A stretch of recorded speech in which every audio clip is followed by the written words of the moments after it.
Well, the Project for a New America Century is a think tank. It's a very pretty extreme right-wing think tank, and it drafted a document in September 2000 in the course of the presidential election campaign for Bush, which is called Strengthening America's Defenses. And it makes very interesting reading. It's pretty chilling. It talks in regard to the Middle East about how the flow of oil into the international markets had been interrupted by Saddam Hussein's regime, and that it was necessary to remove that, and if necessary by military means. Don't forget, this was written in September 2000. That is a year before 9/11 and 3 years before the Iraq War.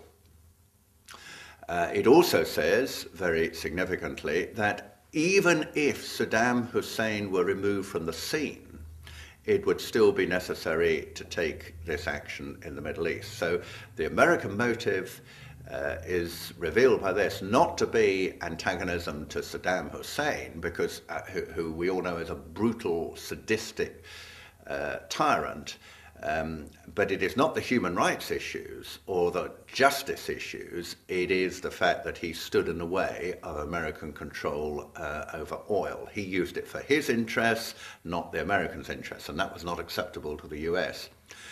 What the PNAC document also goes on to say is that we need to resist any country or group of countries, for which read the EU or Japan, challenging us, challenging our leadership or our regional leadership. It talks about the need for American space forces, because the Americans supported the militarization of space and they wish to be in control of that. They talk about full spectrum dominance. In other words, American control over every aspect of military conflict, and one of those is control over the internet, so that there cannot be any cybernetic opposition to US interests. It talks about the need for more US forces in Southeast Asia. And although it doesn't actually say the need for regime change in China, that would be going too far. The implication is that we need to exert more pressure for the kind of change that we would like to see in that region. And indeed, even that has happened because China, Russia, Iran are all, at the moment, circled by American bases. There are now 700 bases.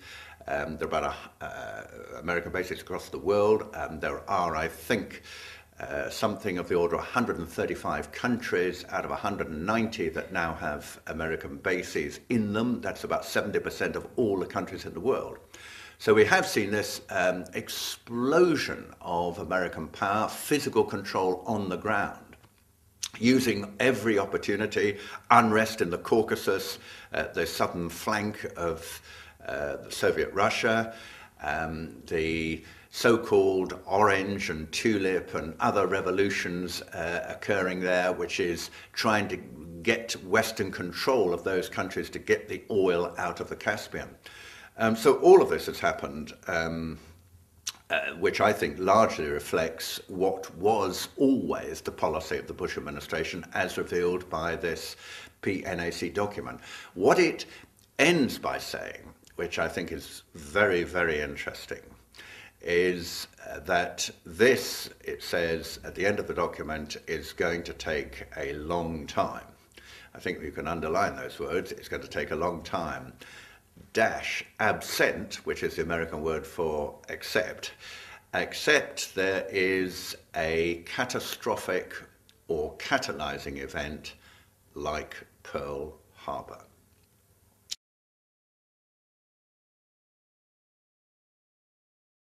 I think there are three things that are needed. First of all is we have to reduce our use of oil, our use of fossil fuels, oil, coal and gas. Secondly, we need much more energy efficiency, that is the improved use of energy. And thirdly, the switch to renewable sources of energy, solar, biomass and wind, in particular, tidal power as well. If you look at energy efficiency, the potential here is very great, because the waste of energy in our Western civilization is simply prodigious. One way of looking at this is the amount of energy when you drive a car which actually reaches the wheels. It's only 15%. 85% doesn't actually drive the vehicle at all. If you look at cooking food, which families do every single day across the world, but with a standard oven in the Western civilization, less than a quarter of that heat and energy actually reaches the food. And what I think is really just staggering, if you look at US power stations, they discard heat, waste heat, which is sufficient to power the entire Japanese economy. The waste of energy is absolutely prodigious.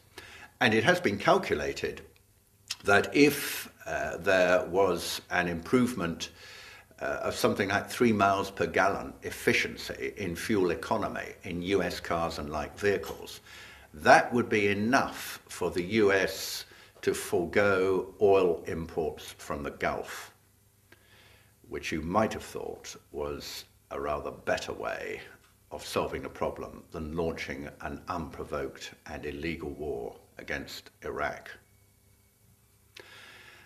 And even if we were to improve by something like 3% a year in energy intensity, that would be enough, it has been calculated, by the end of this century to achieve the same amount of utilization of power as we have today at 1/4 of the availability of energy. So the potential for greater use of energy is absolutely enormous. And if people turn around, governments or individuals or industry, and say, well, this is a terrible problem, what can we do about it? The answer is that there is an enormous amount that we can do about it. In terms of the use of petrol or diesel or gasoline in cars and planes, in terms of greater efficiency in energy and industry. I mean, in Britain we have a climate change levy, which is designed to make industry utilize its energy more efficiently. And of course, individuals, you and I, are able to do so much. We can insulate our houses better. We can consider the use of car more efficiently. Don't forget that 1/8 of all car journeys are less than a mile. Half of all car journeys in the West are less than 2 miles. It would be better for us either to walk, that's probably the best thing, or to cycle or go on public transport. We don't have to use a car. And of course, many of the devices and household equipment that we have around the house is, again, very wasteful of energy. And all of this can be improved. And it would be better for us, it'll cost us less, it'll help our wallet or our purse, and it'll be better for the environment, and it'll reduce the amount of scarce energy that we consume. So it's a win-win-win situation. So for goodness sake, why don't we do it?